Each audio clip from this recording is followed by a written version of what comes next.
I'm going to tell you 10 editing tricks that are going to help you make better videos for YouTube, and we're starting right now. That's just how it is. Ain't waiting on me.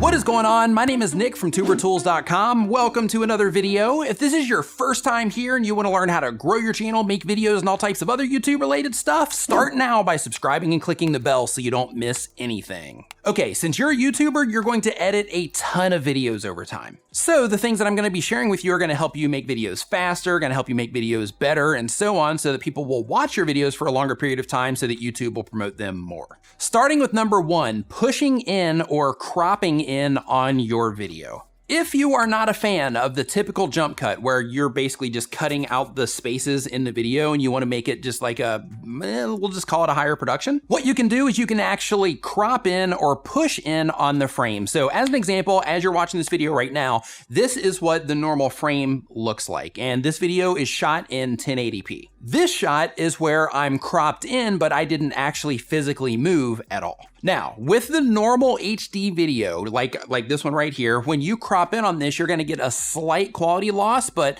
on YouTube, it's not really gonna be that big of a deal. Nobody's gonna notice. If you shoot in 4K, on the other hand, like I do in my videos when I'm sitting down right over there, on those videos, we can crop in a lot, which often gives the impression that I'm even using multiple cameras because we can crop in so much because it's a bigger frame that we have to work with. And when we crop in a lot, we don't lose any quality. Now, when you do this method, it keeps everything clean, but it also kind of changes things enough to where it's a little bit jarring, kind of like the extreme jump cuts. However, it just gives it more of like a professional production type of feel to it. Next up is to use clips on top of clips. It's also known as B-roll, but you use clips on top of clips or graphics on top of your main clip or whatever so that you can break up the scene of what is actually happening in the video. So if you look back just a second ago, I was talking about pushing in on the clips, right? And on that footage, and you can go back and watch it if you want, but on that footage, we actually laid clips on top of this clip that I made where I'm talking so that we could demonstrate exactly what it was that I was talking about. When that happened, it showed you just a different thing, right? So that your brain's like, oh, hey, wait a minute, that's not the same thing.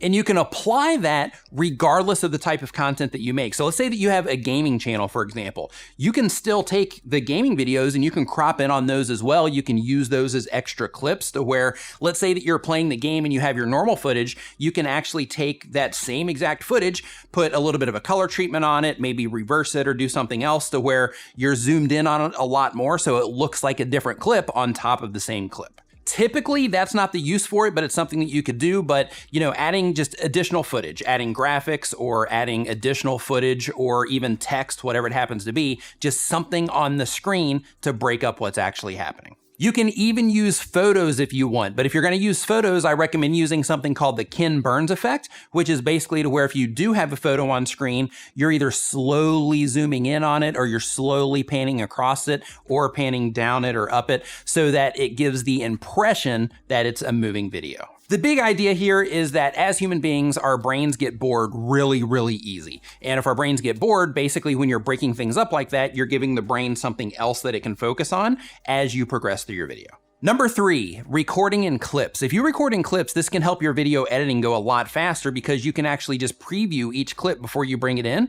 And wherever you say something different, you know to go back one, and that's typically the one that you were happy with, so you know to pull that clip in. That's how I do my videos. I used to record one big, long, humongous clip, and that was just a huge clip. And after the video was complete, you know, in terms of like deleting stuff so I can save storage space and all that, it just wasn't possible. But when recording in clips, it's totally possible because you know exactly which clips that you use and you can go and delete the ones that you don't want anymore. 4 is to use templates as much as possible. And this is the actual video file itself that you would put like your video graphics, your lower thirds, your intro, your end screen, put all that stuff in there already. So every time you open up that template, you have a starting point so you don't have to go and find that stuff and drag it in over time because all of that stuff as time goes on, it adds a lot to your editing process. When it comes to templating, structuring your folders is another thing that can really help a lot. So basically, if you have a specific folder structure that you can just copy and paste every single time you go to make a new video,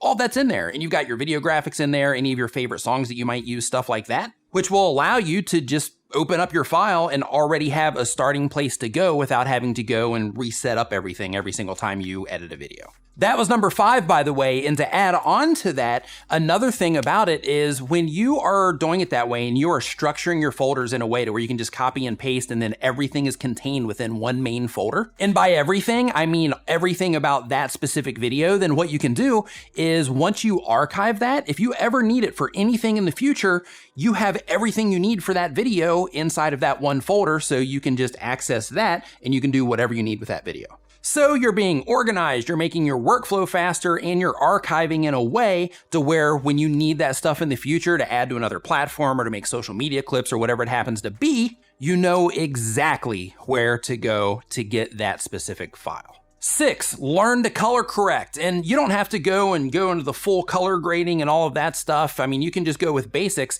but just adding a little bit of contrast and a little bit of saturation to a video can really go a long way. On my videos, when it comes to color, we use Magic Bullet Looks. This is what it looks like with Magic Bullet Looks, of course, and this is what it looks like without Magic Bullet Looks. So you can see it makes a huge difference in the actual presentation of the video itself. You know, it makes it look more high quality or more punchy or whatever language you want to use to call it.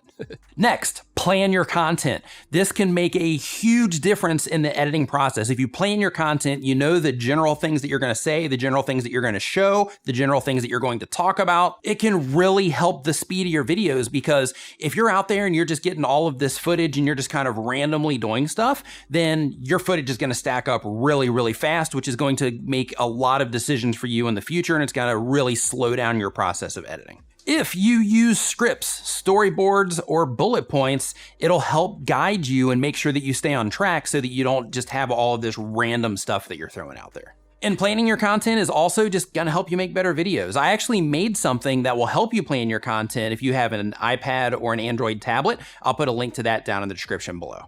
Number 8 is to use video effects. This can be for transitions, this can be for color, this can be for, what the actual image looks like to the viewer, any of that stuff. But the idea is to just make sure that if you're using video effects, that you don't make it cheesy. Using video effects is kind of like the pushing in or cropping in that I talked about in the video editing tip number 1, where it can help you actually cover up mistakes in your edit, which is really cool. For example, let's say while I'm making this video, let's say that I was talking and then I ended up looking off screen for whatever reason right at the end of the clip, and it made everything kind of look a little weird, like I wasn't paying attention or something like that.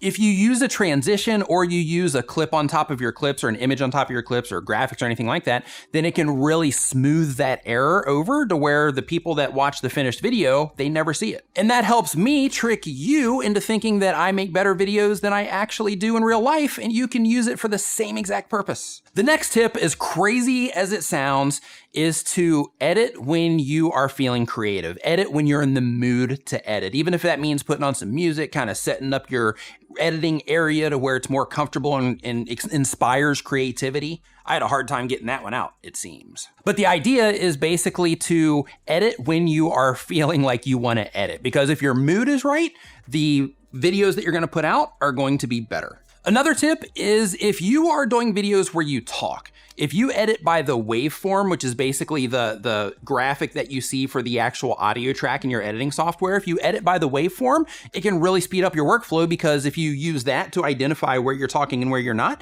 then you know where to cut and where not to cut. Now, if you're doing montages or something like that, this probably isn't going to be the best thing because you won't have that specific vocal track to cut from. But if you're making videos like I do, or you're doing vlogs or something like that, where you're actually talking to the camera, then in that situation, editing by the waveform can really speed you up. Now, as a bonus tip, another thing that I really recommend, and this is going to sound kind of counterproductive to what I said earlier, but you'll figure it out once you start doing it in terms of the right amount of clips to take. It's always better to have more clips than you need than not have the right clip to finish off your project. And what I mean by that is this. If you're a vlogger or you're putting together videos like I am right now, and there's, ways that you can do it to where you use different inflections in your voice and things like that, and you're just trying to make the best video that you can, the more that you have to work with and the different ways that you might say something or the different clips that you might use in your vlogs for your B-roll or whatever, the more clips that you have to work with, the better off that you're going to be, as long as they're